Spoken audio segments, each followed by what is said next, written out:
Good morning and good afternoon. My name is Melinda Haring, and I am the Deputy Director of the Eurasia Center at the Atlantic Council in Washington, D.C. We're delighted to have you here for a discussion about Georgia's parliamentary elections, which they held on Saturday.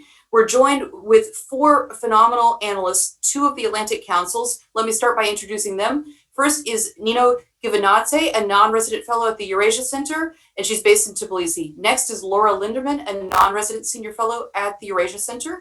Next is Thomas Duvall, a senior fellow at the Carnegie Europe. Welcome, Tom. And then Dr. Lincoln Mitchell from New York, an adjunct research scholar at Columbia University. Thank you all so much for joining us. I know that all four of you are in high demand. It's great to be here with you, and I can't wait for this discussion.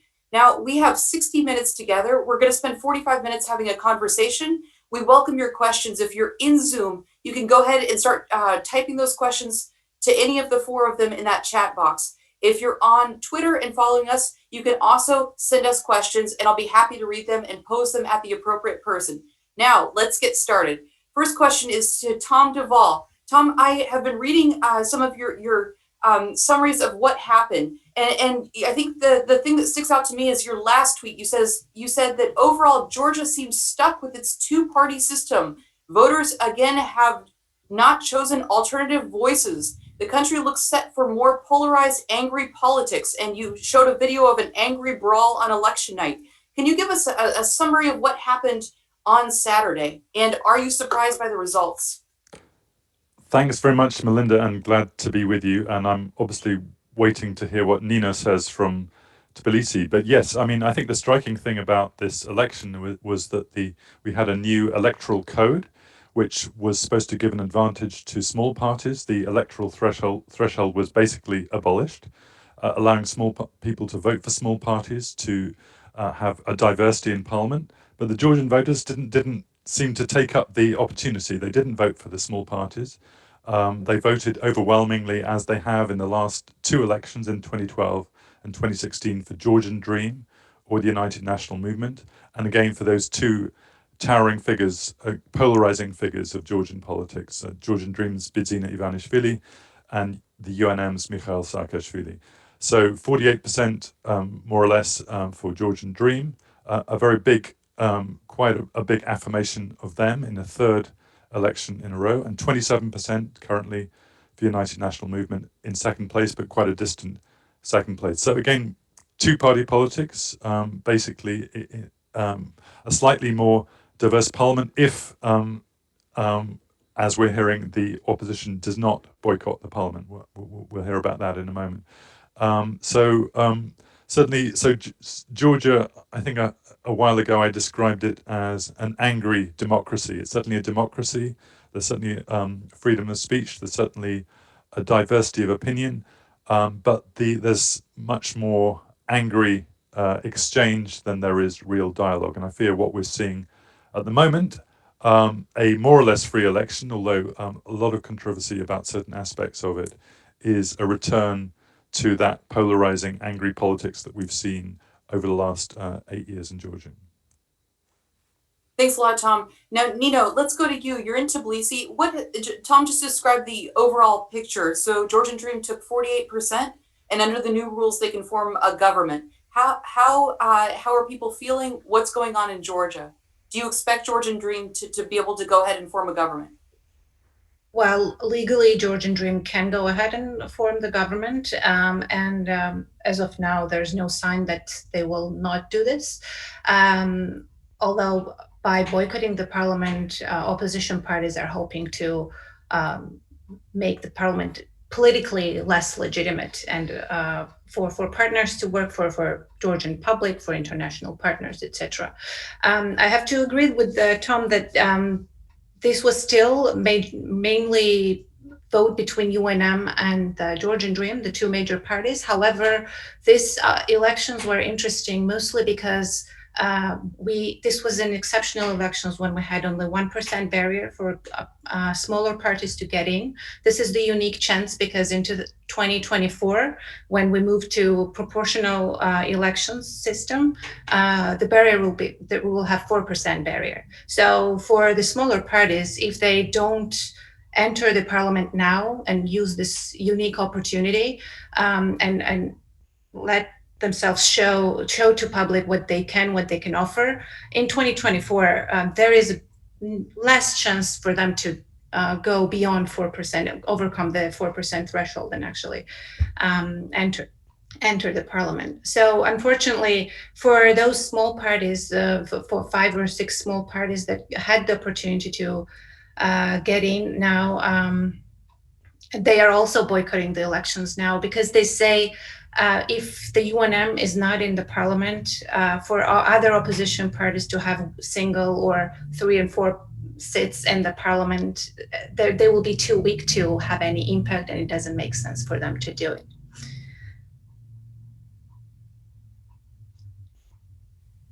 Thanks, Nino. Laura, what do you think of this strategy? Is this going to work?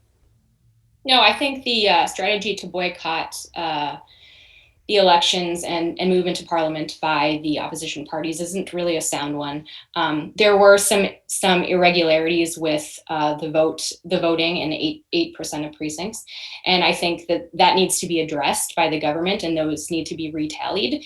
And when they are retallied and voters have more confidence in the system, Georgian Dream will still have won and still have a majority. So it behooves the opposition to move into parliament and use their voice within the parliament to show what they can offer the people ahead of, future elections in 2024. Laura, what was the international community's response to the election? Were they impressed? No, so the response was similar to what we saw in 2018, even though I would argue that the violations are slightly more severe this time than what we've seen even in 2016. But we saw from the OSCE that there were threats of violence, intimidation, lack of secrecy of the vote, folks standing around in an intimidating way outside of polling places. And then really what's concerning is the PVT not matching. So the parallel vote tabulation not matching the election results within a sort of statistic. It did not match in a statistically significant manner, which is concerning, and it hasn't happened since 2003. So okay. There needs to be a recount. Got it. Lincoln, ready for you. Did the international community whiff on this one? Did they? Were there not enough observers on the ground? Why are they being excessively generous in their assessment? I saw that one of the reports said that the results, the elections were far from perfect. What do you think? Well, where the international community really whiffed on this was for the third election in a row, underestimating the Georgian Dream, almost as a matter of principle, to just think that because, Bedzina lives in a funny house, that we can ridicule him and that people aren't going to vote for him. I remember being at an event in, I think, Batumi in 2016 in the run-up. It wasn't the run-up, but a few months before the election, where a member of an American NGO or something stood up and said, there will be no majority government. There's so many undecided voters. And it was such a bizarre misreading of the data, right? I mean, we knew at that point, if you were looking at the data closely, that Georgian Dream was going to win. Looking at the data even 2-3 months ago when the early polling came out, that was clear. But in fora like this, and not this one in particular, but we insist on saying in the run-up, this is going to lead to a coalition government. They won't have a majority. And that's where we whiffed. I think reports we're getting coming out from the election itself are pretty good. The problems Laura outlined are real. What we do about them now is a different question, but that's always the question after an election that doesn't go well. And there's never a real answer to that question. But rather than ask, can we observe elections better, for which the answer is always yes. And let's keep in mind that this is not the ideal situation for observing elections or for having elections, but what are you going to do? We should ask, can we do the analysis better? Could we focus on data and analysis rather than what we want to see happen? That's a great point. Nino, tell us, what were the big issues? Was this a big race between Saakashvili and Ivanishvili again? Or were people more focused on coronavirus and the economy? What were people talking about in Tbilisi and outside of Tbilisi?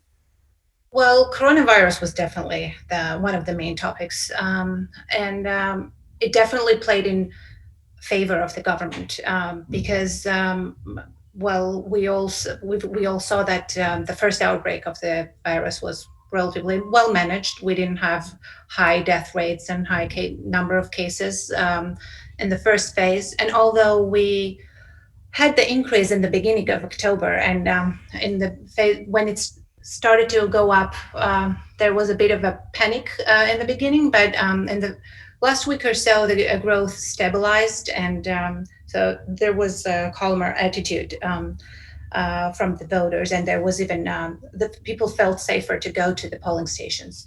And the turnout, I have to say, was pretty good. We had 56% turnout.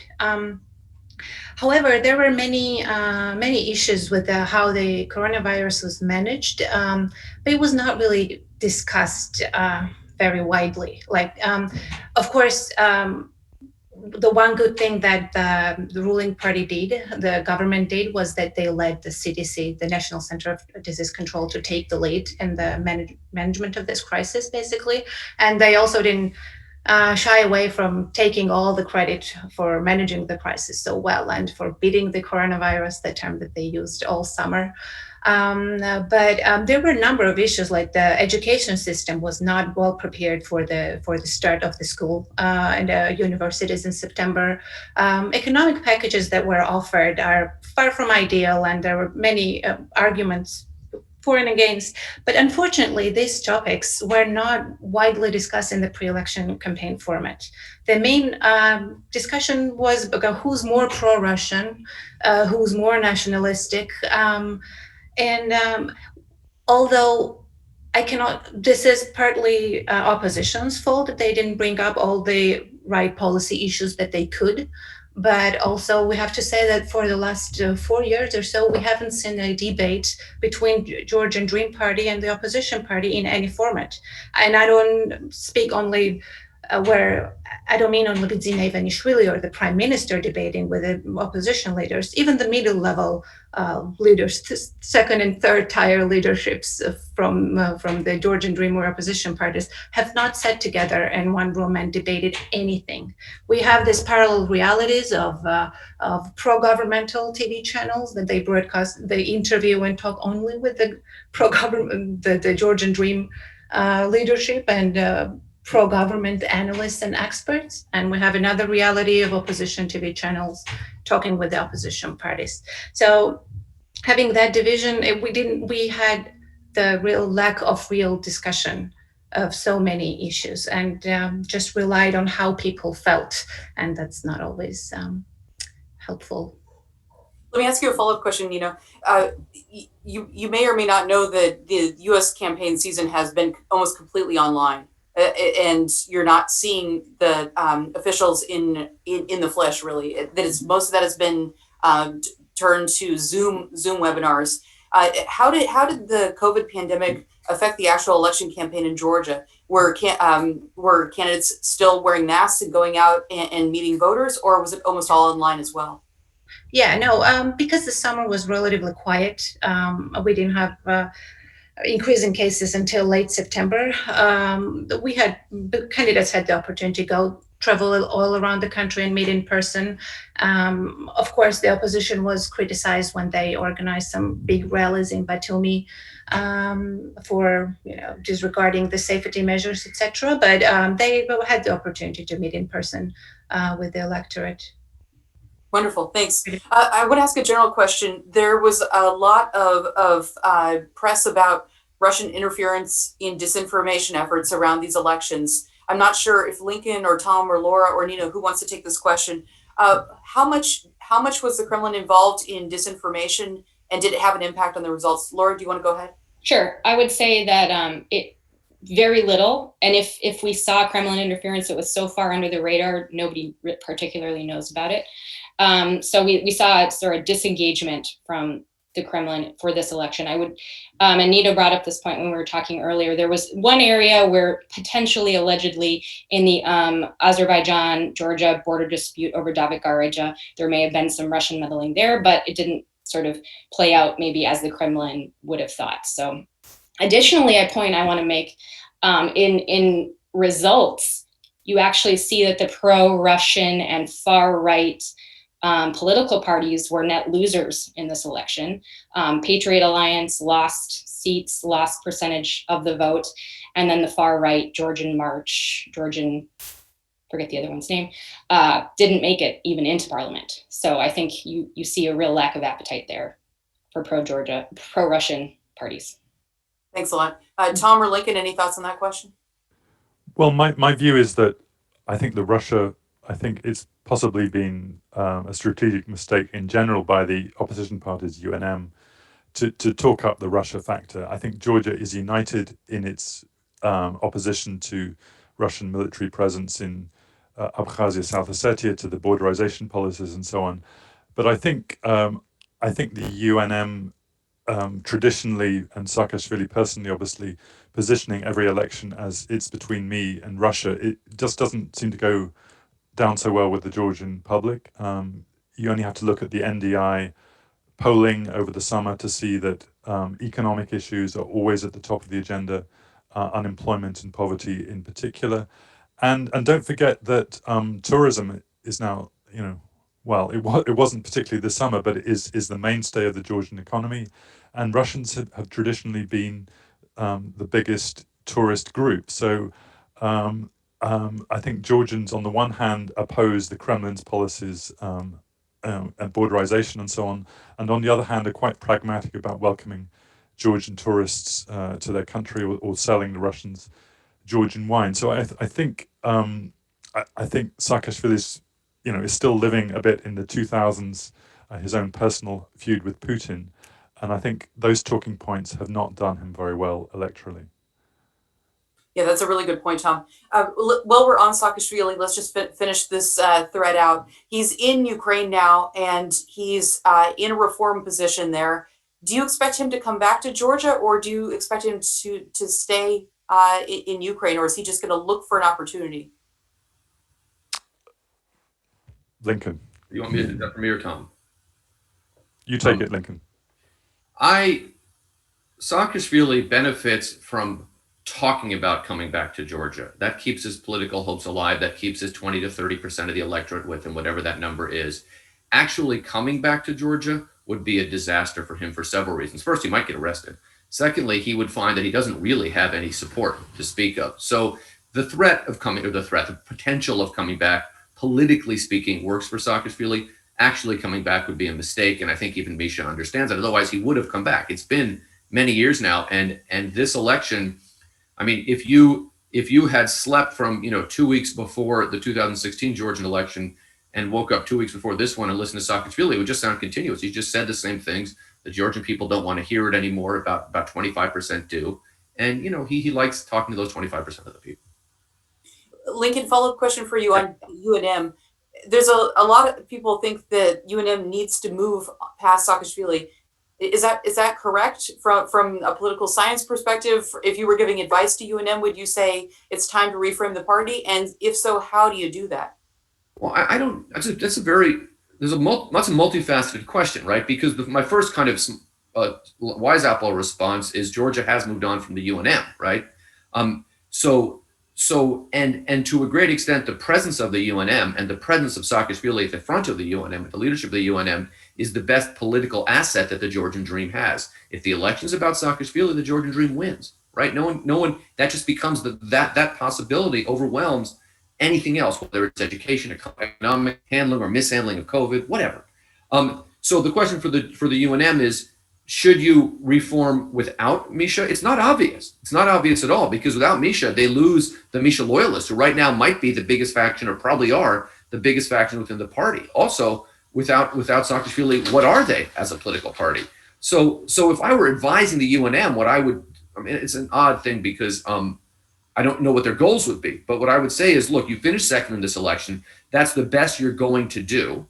If you want to be constantly the minority that whose presence keeps the Georgian dream in power, you're doing fine. If you as individuals, particularly the less well-known individuals, want to be in positions of power, you need to move past the United National Movement. Okay, great. Thanks a lot. I'm going to bring in some questions now. Okay, first is from Mark Lindsay. He says, how are Saakashvili's relations with Ghvinadze and Bukaria now? Would the latter two even want to be in a coalition with Misha now? Laura, do you want to take that?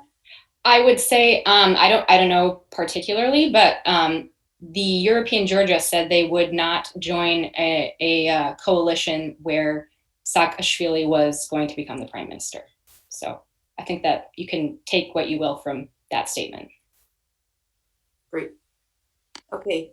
Here's a question to Tom from David Sakashvili. He says, polarization is definitely an internal feature of Georgian politics, though what is currently more important is that the PVT that Laura spoke about, the parallel voters tabulation, shows that the Georgian Dream has stolen 3 to 5% of votes.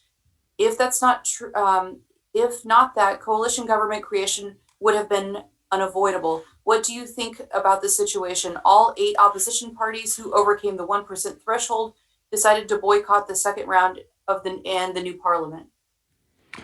Well, I'm obviously not privy to all the details of all these allegations, and some of them are quite serious. I think, I think there are question marks over this election, over this PVT issue, which I think certainly deserve investigation. Personally, I would have hoped that the opposition parties would have called for a proper investigation into the election before they immediately announced a boycott. It seems to be a bit hasty to do that. And secondly, we have to, be level with the fact that Bidzina Ivanishvili remains Georgia's richest man. He can outspend any political rivals, and so the opposition is shackled by that. That they are facing a very wealthy individual, and this is obviously an issue in a lot of post-Soviet countries, issue in Moldova under Plakhatniuk, an issue in Ukraine traditionally, used to be an issue in Russia in the 90s. How you deal with these very wealthy individuals who are there in electoral politics. Having said that, I think I would definitely share Lincoln's analysis. This election wasn't close.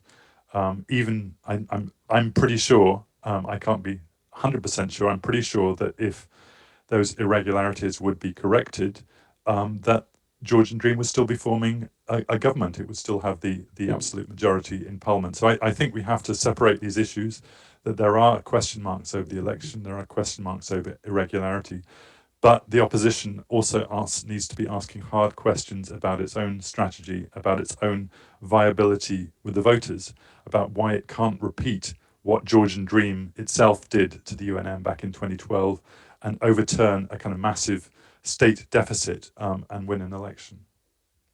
Laura, I saw you nodding your head. Did you want to jump in there as well? No, I just wanted to agree with what Tom was saying. Very good, very good. Okay, Nino, question to you from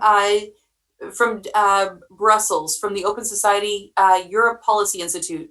The opposition has said that they're not going to take the mandates. What does this mean legally speaking? The CEC does not recognize them, or is it just symbolism? If anyone changes their mind, they can go back and pick up their mandate. And what are the chances of new elections with street protests in terms of societal attitudes? Are people going to be willing to stand in the streets for a long period of time? Well, legally, because Georgian Dream has enough mandates, they can form the government. They have enough seats to make the parliament work, basically, and form the government.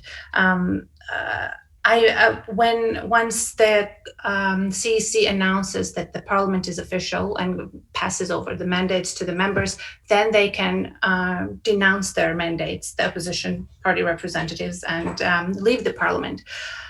Actually, I'm not sure even if they can return after denouncing. I would think no, but I'm not 100% sure.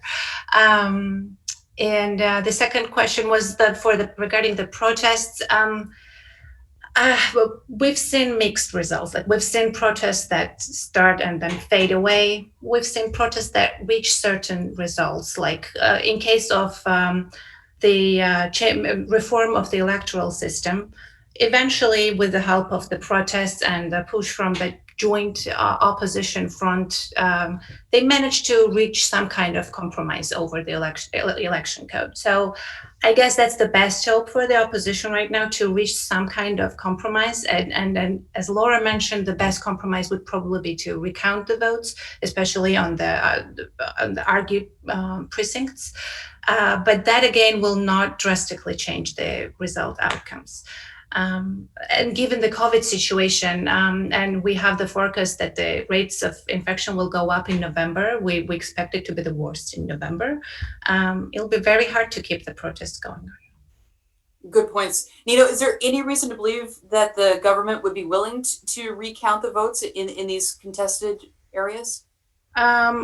So far, there's no sign. They haven't made any statements regarding that, but there is a hope because if it doesn't look good for the government either, if they're the only ones in the government. Even the Patriot of Alliance, which is the officially pro-Russian party, is not recognizing the result of the elections and is not entering the parliament. So that can be a motivation for some kind of compromise.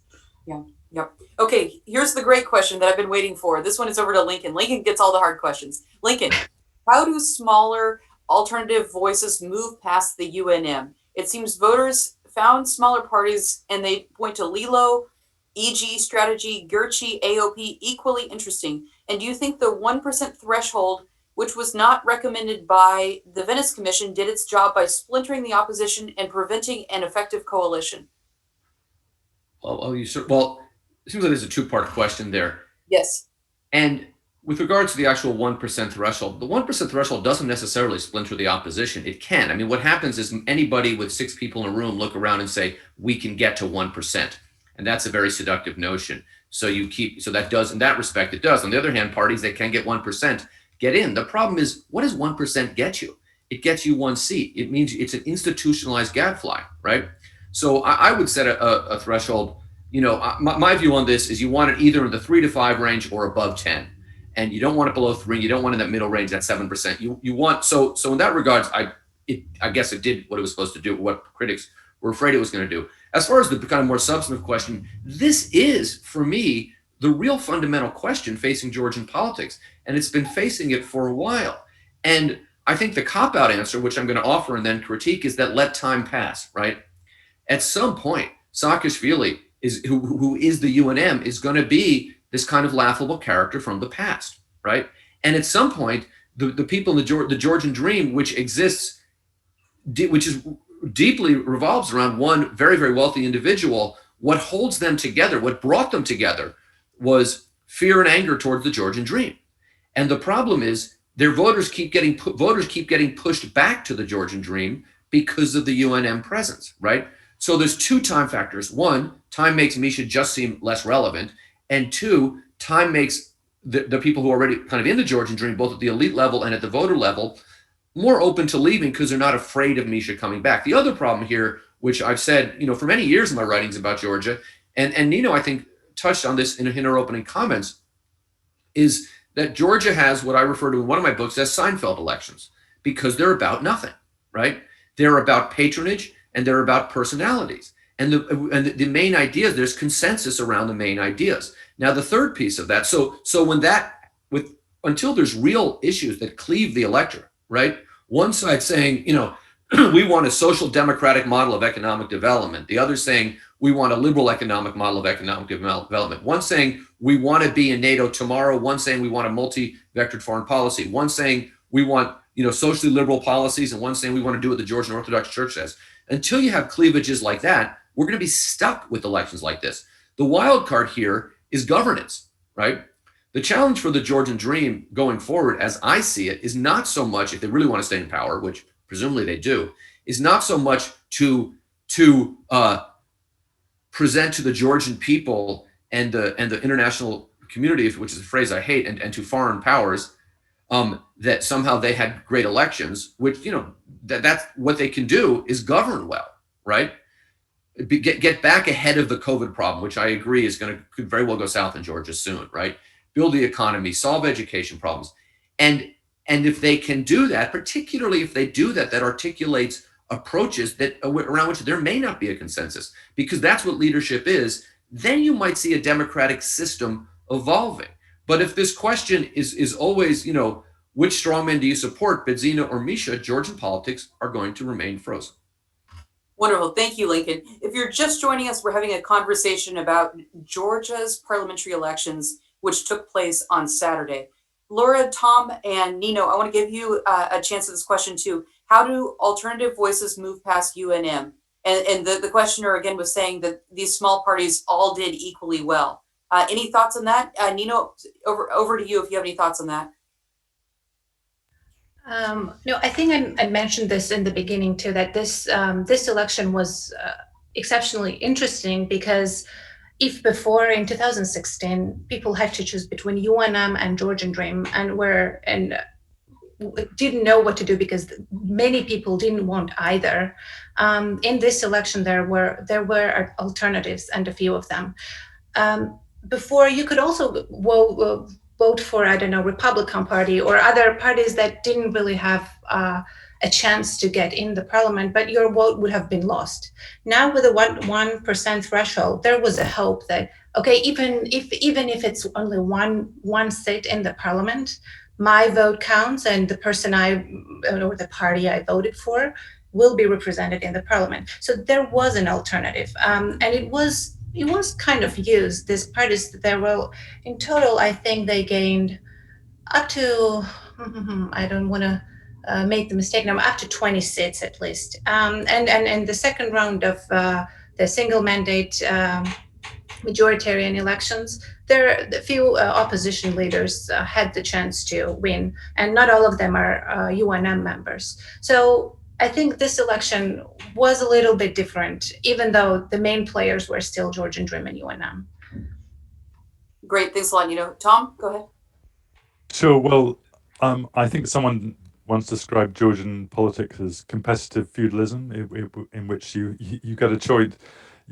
You're choosing. You get a choice between parties, but all of them are these top-down parties based around individuals. And I'm afraid we're still stuck with that model in 2020. Although I think many of us would have anticipated that the Georgian politics would have moved on. So how to get past that? Well, I think we saw various attempts to do that, the European Georgia movement, but I think they were all known individuals who carried quite a bit of baggage from the Saakashvili years.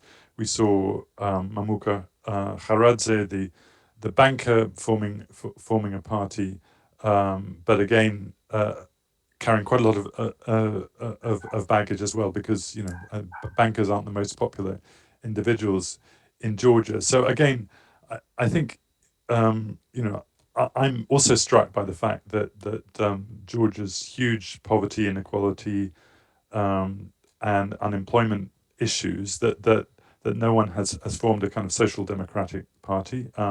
Georgia does have a social democratic tradition from the First Republic. It's not you can distinguish in Georgia between socialism and the left and the Soviet legacy and that legacy of the First Republic. So I'm surprised that that kind of model has not had traction in Georgia.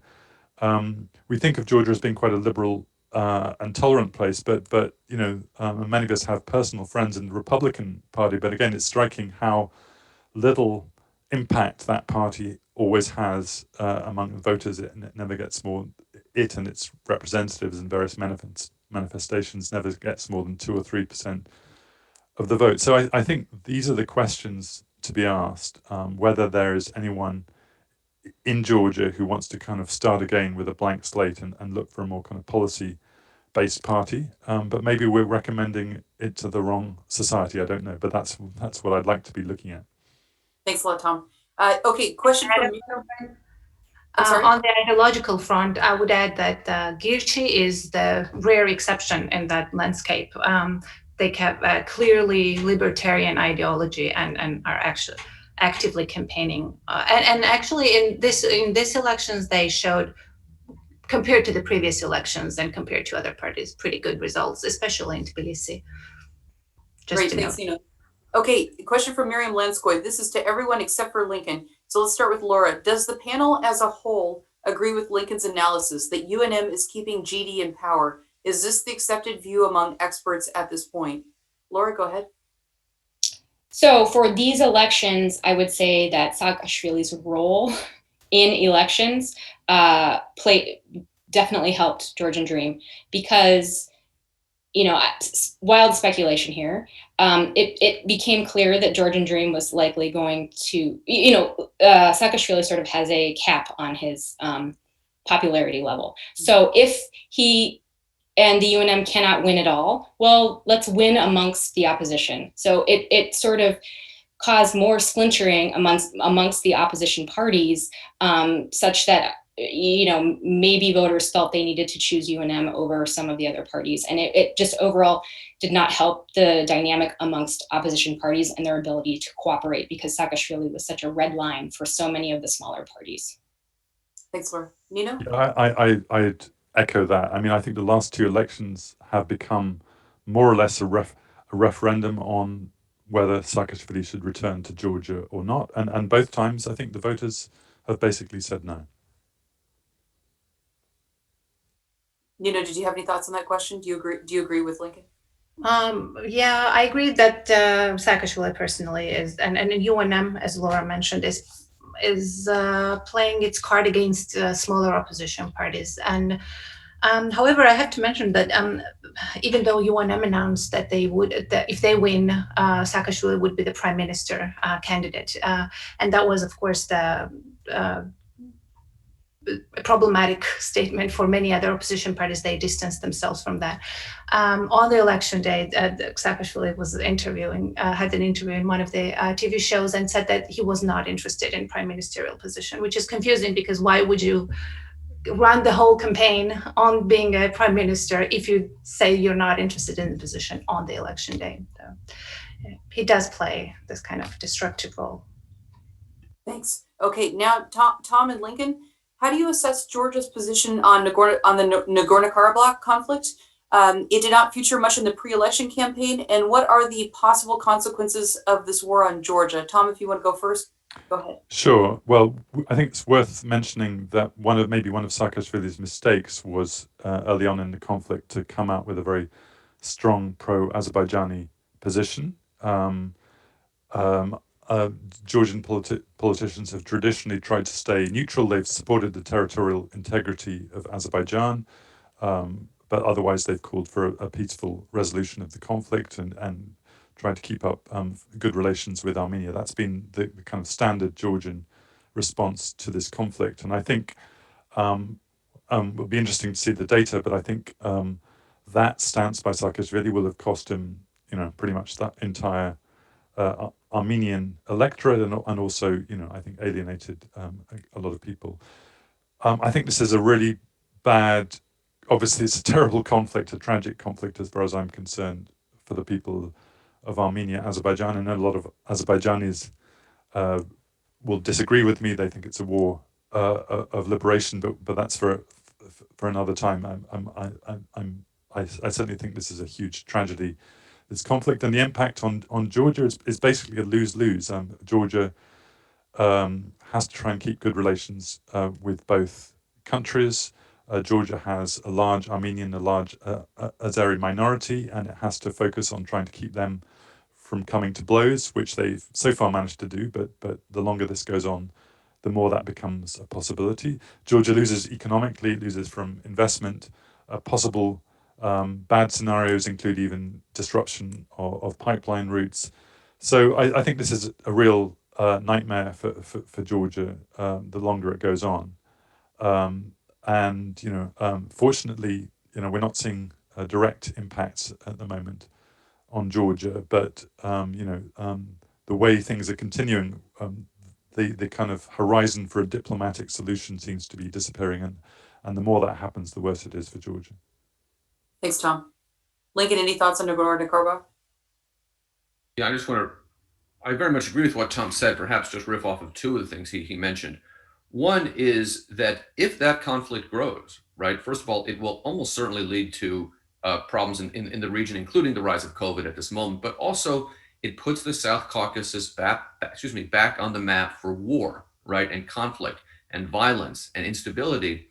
And Georgian soft power is built around the opposite message. Georgia, the Georgian government, those who want to see Georgia's economy develop, want Georgia on the map for wine and food and skiing and natural beauty and that kind of thing, right? So this tells the wrong story about the region, even though Georgia's not involved in the conflict directly.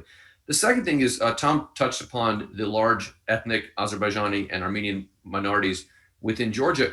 And I would just stress that, in rooms like this over the last decade and a half or so, for me, almost 2 decades, and for you, many of you, even longer, we've discussed a great deal about Abkhazia and South Ossetia and Georgia's territorial integrity, and that remains a very important issue. But I would add that if you spend time in Georgia, like for me, when I spend time in Georgia, what strikes me is that the greater long-term threat to Georgia's territorial integrity, to use, I don't know if that's the right word, is the challenge, excuse me, of incorporating these two minority communities into Georgian political, social, cultural, and economic life. And they've tried in various ways. They've not always been successful. And this conflict makes it much more difficult because those people in those communities obviously take a side with their ethnic cohorts who are involved in the conflict. They then, if Georgia doesn't do the right thing, they get pushed away. They also begin to get their media even more from those countries, and they begin to identify more with, say, Armenia, or in some cases, in other cases, Azerbaijan, than with the Georgian state. So it was not, as far as I can see, and if anyone disagrees, I'd be happy to hear it, a big issue in the campaign, but it is a big issue for Georgia and for the Georgian government going forward. Great. Thanks, Lincoln. That's an important point. Here's two big questions for you. We're going to split it into two. Let's assume that Georgian Dream eventually moves on and forms a government. What can we expect from them in the next 4 years in terms of domestic and foreign policy? Is it going to be the same old thing, or do you have expectations that the agenda will change? Nino, do you want to go first on that one? I mean, Georgian Dream didn't have any specific election plan, program, or promise this year. If before we had this grandiose, huge promises like beating the poverty or giving money to everyone, in this elections we didn't have any. So I guess all the same. No, no changes are expected in that regard. I want to add to the Karabakh question, though, if you allow me. I want to agree with Lincoln that this topic was not mentioned in the pre-election campaign. Unfortunately, it was not raised at all, even though it is a huge problem for Georgia. And I think the only thing that Georgians would be most terrified is if Russia gets involved in the conflict in one way or another, because if we have to be a transit for the Russian arms or anything, that means we have to take a side, and that will obviously affect the minority communities, etc. So far as Russia's kind of staying away, this issue is not so widely discussed in Georgia. That's it. Great, thanks, Nino. Okay, you may have heard we have big elections in the United States tomorrow, and many countries are beginning to think about what those implications are for Ukraine, for Georgia, for et cetera, et cetera. So I'd like to hear Laura and Lincoln, and then Tom and Nino, if you guys have any thoughts on this, talk about the various scenarios. If Trump is elected, how does that affect U.S.-Georgian relations? And if Biden is elected, what do you expect? Will the policies be dramatically different? In Ukraine, the policies will be dramatically different, but will they be dramatically different in Georgia? Laura, if you could go first and then go to Lincoln. Sure. So I would say that we would see a continuation of what we've seen thus far with the Trump administration. I don't think radical changes, which is basically not a lot of focus or interest in the Caucasus. I would think with the Biden administration, we might actually see a little more attention going to the Caucasus and also to the war in Nagorno-Karabakh. So sort of broadly, that's how I would see it. I'm sure Lincoln has lots of thoughts on this. With an introduction like that, I feel like I can only disappoint. Before I answer that question, I was really struck on Saturday by something because, I'm here in New York. Because I was unable to be in Georgia, obviously. I'm here in New York, and I was following as best I could online and, on Twitter and various feeds, see what was going on. Some Georgians had some good sites up and everything. And what I saw in Georgia was, what I saw on Saturday was, I saw an effort by the ruling party to spread misinformation about ballots and ballot counting. I saw thugs from the ruling party try to push a bus driven by the opposition campaign off of the road. And I saw efforts by the ruling party to have 127,000 ballots thrown out on a non-existent technicality. But I saw all that in the United States, not in Georgia, right? And the reason I raise that is that this question, there's there's two ways to answer this. One is the way that Laura answered it, with which I largely agree. With the one caveat I would add there is that there's a tendency to look at the Biden candidacy and say, he just wants to go backward. He's not the youngest guy in the world. He comes from a political setting that's really set in the past. But the people around him are smart, and they think about this region seriously, and they get it. So I think you would get a very smart policy on the South Caucasus under a President Biden. But if Trump gets reelected, we are going into a period of domestic instability in the United States as the ruling party here tries to consolidate a non-democratic regime, right? And what that means is that the US will not be engaging in a concrete, thoughtful way in foreign policy anymore, because we can't. I was really struck that the US ambassador, who seems to be out there doing the best work she can, is making statements to the Georgian media and the Georgian government about what to expect in an election, while ours, frankly, are not going to be as good as what we saw in Georgia Saturday. I'm on the phone to people in swing states every day who are saying, what do we do when the white guys with MAGA hats come with machine guns to the polling places and the counting places? And in America, where that's happened, our foreign policy across the board changes radically, because we just can't engage with the world the way the world either likes or does not like it when we do. Okay, thanks a lot.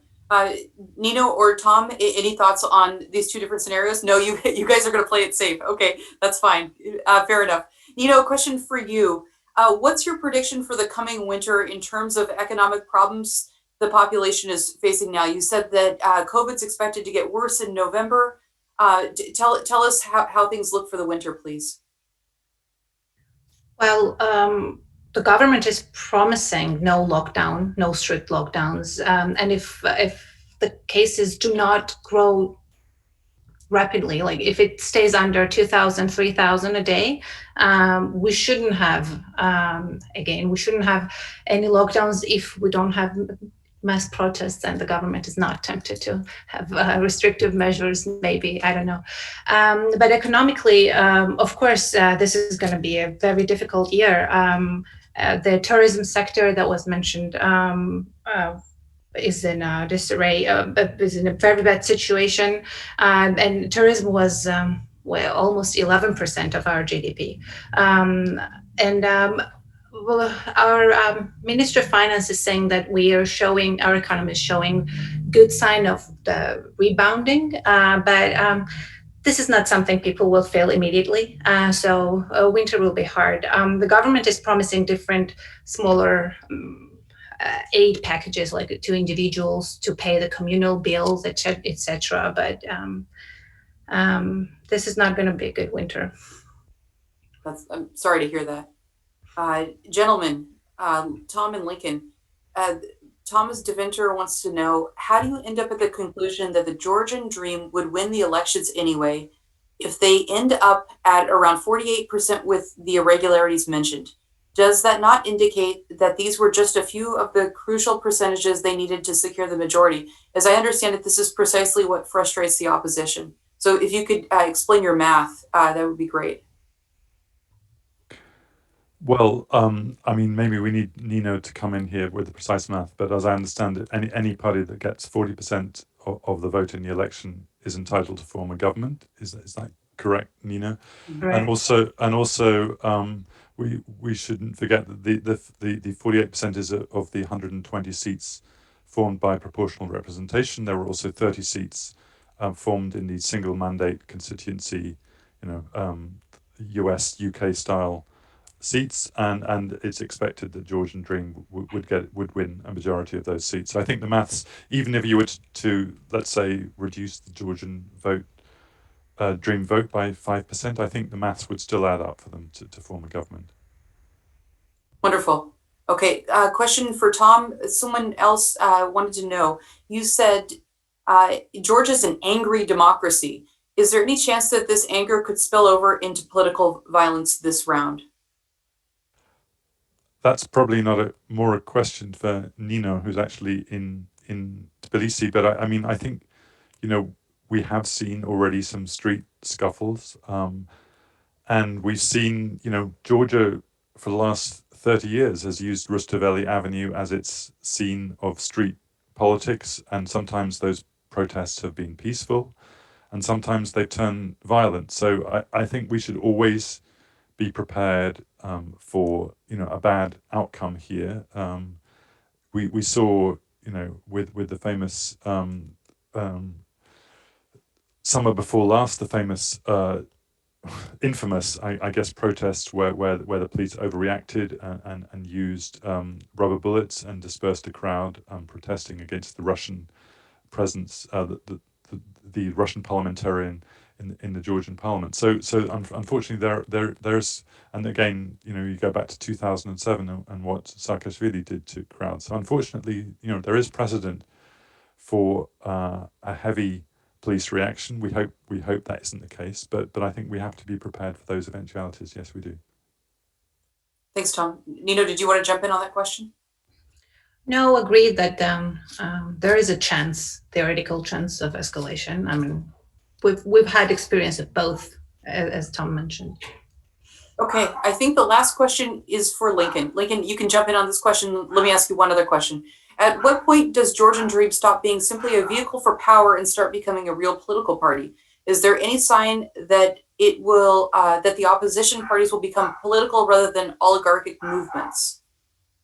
Okay, so I wanted to talk to the violence question very quickly, which is, I basically share Thomas and Tom and Nino's view. One thing I'm not sure of, though, is I don't think there's much of an appetite for political violence in Georgia, and I don't think there's much an appetite for what Misha and the UNM mistakenly call revolution, right? There's an appetite for stability, and while I don't want to see political violence, I would not take it for granted that political violence hurts the Georgian dream politically. We don't. That's not obvious. We think it should be, right? But if we don't know what people's views will be, and again, I don't want to see it. And I'm a big believer in what we in the United States called the First Amendment about freedom of speech and assembly. But constantly talking about revolution when people don't want it just kind of turns people off, as you can see from the election returns. The question about the Georgian dream is, for me, the key question. And it's a question that we could have asked about the CUG and about the UNM at points in their time in power. And what that leads me to be concerned about, and to also to kind of discuss a little bit, is that Georgia has not yet broken out of this cycle, not yet definitively broken out of this cycle of regime formation, of democratic breakthrough, regime formation, and regime collapse. And the question of whether the Georgian dream can become what the questioner, I believe, called a real political party, if that happens, that means they will break out of that cycle. But the first thing is, okay, so what is that party about? What are their positions? Who's in the tent? Who's not in the tent because of their visions or their beliefs? And no one, as far as I can see, in the Georgian dream or anywhere in the Georgian body politic has sought to answer those questions. But I just want to, running out of time, but I want to add one other point here. A major problem with our understanding of Georgia today goes back to 2012, and it goes back to not understanding this cycle. What happened in 2012 was the regime collapse by the national move of the national movement in the Saakashvili, the UNM and the Saakashvili regime. And when that happened, we, as not me personally, but many on the outside, viewed it as, instead of that, which it was, as simply a two-party thing, like Obama coming in after 8 years of Bush or something, right? I won't say Trump after Obama because that was something different, but something that on a normal political cycle, and it wasn't. And because of that, we didn't put guardrails up, we didn't put programs in place to really address it, and we didn't figure out and we didn't really think through what to do with this kind of rump ancien regime party that has a base but is widely disliked, right? So we never quite processed the events of 2012 the right way.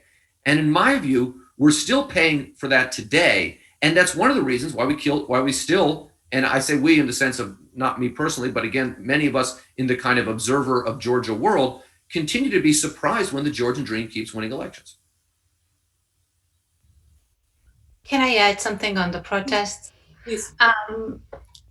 I think I agree that there is no appetite for revolution whatsoever in the Georgian public, at least not a majority. However, how this protest will go on depends on the response from the government and on what the CEC, Central Election Commission, will do. Because we've had the experiences when the response was so bad, so angering that this would spark the protests itself. For instance, even though we've mentioned that, like right now, what we're arguing is like 3% difference in what GD got in these elections, and even if they get less, the 3% less in the end, they still have the majority, right? But what is upsetting for voters is how they got this 3%. This is very annoying because at least what we had in the last few elections was that whatever happened in the pre-election campaign, we trusted that when we go to the polling station and cast our votes, it will be counted correctly. Having mistakes in counting ballots is really annoying. And these kind of things, they work in Georgia. Like when people feel insulted, this works. So it depends how the CEC and the government will respond to this. I think it's very important that CEC recounts this ballots and gives a proper explanation of what happened. Otherwise, the anger will grow, I think. Thanks a lot, Nina. Those are important points. Lincoln, did you want one last word? I mean, the problem with when you have a problem in an election, it does two things. One, and in a parliamentary election, it is important. Conceivably, 2 or 3 seats, whether or not you're, even if you can form a government anyway, 2 or 3 seats matter. But it's also about building confidence among the Georgian people in the election process. And I don't know that what we saw Saturday did that. And the gesture, as Nino suggested, of going back and recounting, right, which is an admission that, like all humans and all human institutions, the CEC can be wrong sometimes, especially when the stakes are this low. Like, that seems to me like a really smart gesture that would be both truthful, good for democracy, and politically savvy. So it's kind of a trifecta, which means they probably won't do it. Oh, thank you for that cynicism. I think all of our experts agree that this is a wise move. Laura and Tom, any last thoughts from either of you? Just, I think a slightly pessimistic concluding point that this is the third time. This is the third time Georgian Dream has won an election. That's unprecedented in Georgia for a ruling party to win a third election. And I'm afraid the trajectory of a ruling party in Georgia always tends to be negative because it kind of loses connection more with society, loses checks and balances. So I think that does call for greater international vigilance on issues like the rule of law in Georgia over the next term. And I would just add, Georgian Dream winning, they've inherited a very difficult situation economically, COVID, security-wise, foreign policy, etc. And to Tom's point, do they have a vision for the future? Are they going to move forward, or are we going to continue to see this sort of backsliding and or concerning trends in the wrong direction? So it's not an easy situation. Additionally, just to reiterate, opposition, I really hope that there'll be a recount and the opposition will join Parliament because we need those voices in Parliament. Thank you all so very much. Thank you, Laura. Thank you, Nino. Thank you, Tom. Thank you, Lincoln. This was a great discussion. I learned a lot. I know our community did as well. We'd love to do it again in a couple of months and see how things are going in Tbilisi. Thank you for joining us today. Have a nice evening. Have a nice day. Until next time.